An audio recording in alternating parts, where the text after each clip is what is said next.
Hey guys, happy Black Friday. Obviously I'm not buying anything. The biggest thing is I'm wearing black. But yeah, I am working here on the back porches, and doing something I've been waiting to do for a long time. Also, please bear with me. I am transitioning to horizontal video, given that we're moving everything over to YouTube, and that's going to be quite the transition for me. So I apologize for all the confusion. I'm really glad though that I now have a place to put everything. I've never really started with the intent of having followers or anything like that, but wanted to just document the process for posterity to share with my friends and family, and then just anybody who would be curious going forward. So I'm excited to have that and be able to document that again. And I have been posting videos that I've been trying to post for the past month that I couldn't get up on Facebook. So I know that's going to go backwards. It's going to be really confusing. I've tried to put dates in there so that they will just go in reverse order. I guess if you ever want to binge watch, or Tiff, if you ever want to binge watch, that's where everything is. So anyways, we'll move forward and hopefully just make things a little bit different in the future. But I am here on the back porch. It is raining, as you can tell, but luckily not raining inside the house. So that's good. Actually, there was a leak here in this back corner. There's actually mold growing when I first got the house, so obviously not an issue anymore, but let's hope it never is again. And someday I'll be able to get a straight joist, and once I get that, to be able to replace this joist, then I can actually finish this back porch and put the doors and the walls and all that kind of stuff in. So that's pretty exciting, but we're not there yet. It's 2020. Just getting materials is a challenge. So one thing that I can always do is take more things out, and given that we finally made the electrical change, which I just posted that video, and this was a big part of one of the most risky parts that I couldn't really work on until now. Excited to say, because I know for sure these wires aren't live. Even if we disconnected them in the past, we couldn't necessarily guarantee that they weren't crossed somewhere else in the house, so they were still quite dangerous. Now I know if I'm working with a black wire or a white wire, it is not one of the modern wires, doesn't have electricity to it, and so I can just move forward safely taking things out. Of course, as we start to add more involved appliances and things, then I'll be a little bit more concerned, but right now it feels really good just to be able to get some of this stuff out of the way. So I am working on these panels. I've already taken a whole bunch of the wire out here. I still have a little bit more to go, and then a little bit above the ceiling. I even did splurge on myself a little bit today. I bought some new lineman's pliers to help me cut things a little bit more easily, and that's been a lot of fun. That was my one big toy to play with.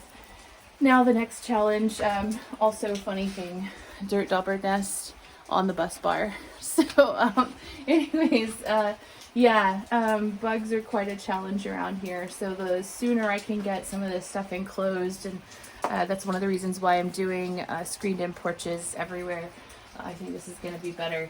But in the meantime, I'm trying to get these panels off the wall. And of course, the genius that put this in wanted to impress me with his ability to strip out the heads of the screws. So I've still got a couple of them that they were over tightened, and I'm not even sure if I'm going to be able to get them out. But I've got a few more tricks that I want to try and just give it a shot. So we shall see. Also, I've got, unless I can find my little short fatty screwdriver, I'm gonna have to get the water heater out of the way to do that. It's not being used, so that's not so much of an issue, but just not something I wanted to lug around today. But we'll see.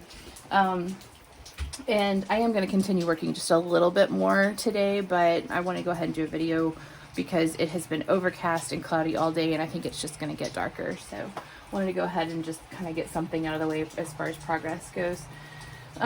So if I cannot get these off of the wall, the alternative is actually to remove the wall, which I know sounds extreme. Of course, in this house, everything, is kind of an option, but this wall actually wasn't here in 1893.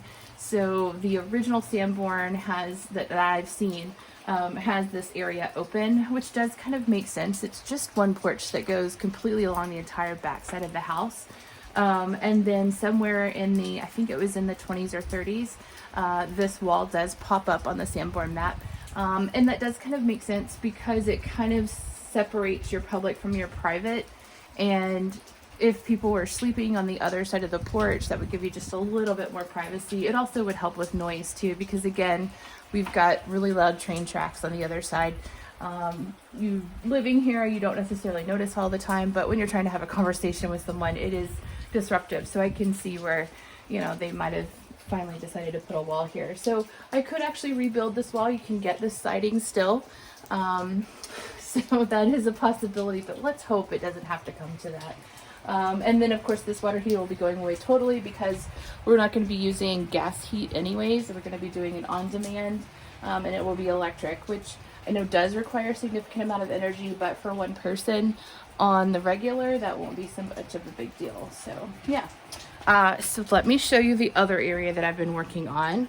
Yep, I did put up a Christmas wreath because mental health, right? Even amongst this entire mess, you have to celebrate. So I have a lot to celebrate. I will definitely say that. So here is my pile, soon to grow quite a bit.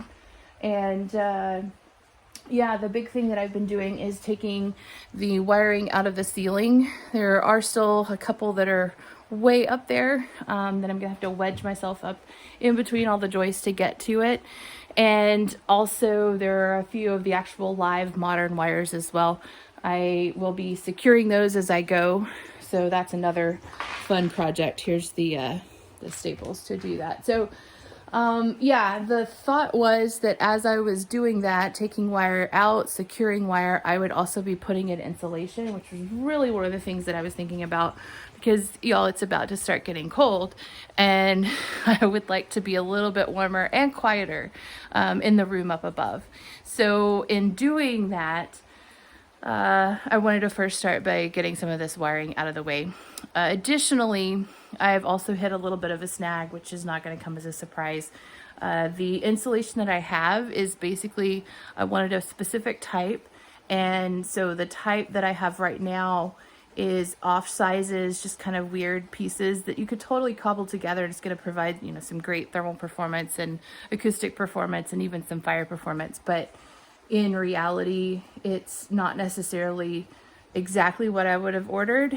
And again, the distributor basically just wanted to get rid of it because he knew nobody would be ordering these kind of strange sizes. So I volunteered to take it. And so I will need more, but I'll go ahead and start with that just to kind of get things going, moving in the right direction. But it won't be enough. The other thing is that I did order some intumescent caulk, which is, it's a red caulk. I'm going to be using it not only for air sealing, which is what you would do with normal caulk, but also it's going to prevent smoke from reaching the inside of the room, as well as it would basically swell and help prevent fire from transferring, you know, from one room to another. Obviously the whole building is wood, but anything I can do to help, you know, slow the progression of fire would be a good thing. That is not a requirement, especially in a residential setting, but I figure I have to do a lot of air sealing anyways, so why not go that extra mile while I have everything exposed and I want to do it. But it was supposed to be here on Wednesday. It's now Friday, and I just got the notification that it's on back order. The insulation, again, I have a few bags to start with, but it also will be on back order. It would be a challenge to get anyways. It just has a significantly long lead time. And then couple that with it being 2020, it's going to be a while. So we'll just kind of work through with what we have and eventually we'll get there. But I got a lot of fun stuff to do in the meantime, like take out miles of wire. So that's fun.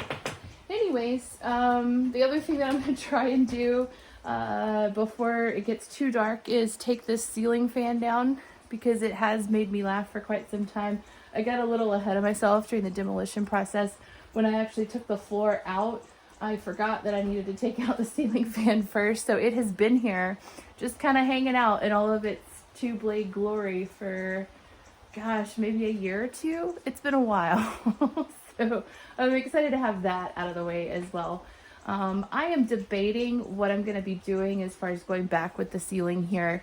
So the joists that you see are actually larger, which is good. There should have been a slightly larger size than what was originally there. And they're spaced closer, which is good.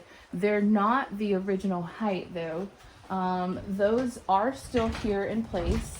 So if you see these smaller 2x4 pieces, they are still in place, and they actually go up at an angle, which would match the slope of the floor itself, because we want this floor to drain. Obviously it's a back porch. And the ceiling would have been beadboard, and I definitely do want to go back with beadboard, but I need to decide and make a commitment as far as, do I want to put in new joists? Do I want to use the ones that were put here when it was made the Brady Bunch kitchen? What do I want to do? And then I need to figure out lighting as well. This may be the one time that I actually do little modern pin lights. So trying to be as inconspicuous as possible, because there's not a lot of height. There is going to be some, but not a ton. So I'm still trying to decide. I'm open to suggestions as well. But anyways, still very excited about my gorgeous 2 panels over here, because I have electricity and it's safe, and soon to have some insulation and some air sealing going on. So maybe I'll be able to describe that to you guys in the near future. You guys take care. Have a great rest of your Black Friday and Thanksgiving holiday, and we will talk soon.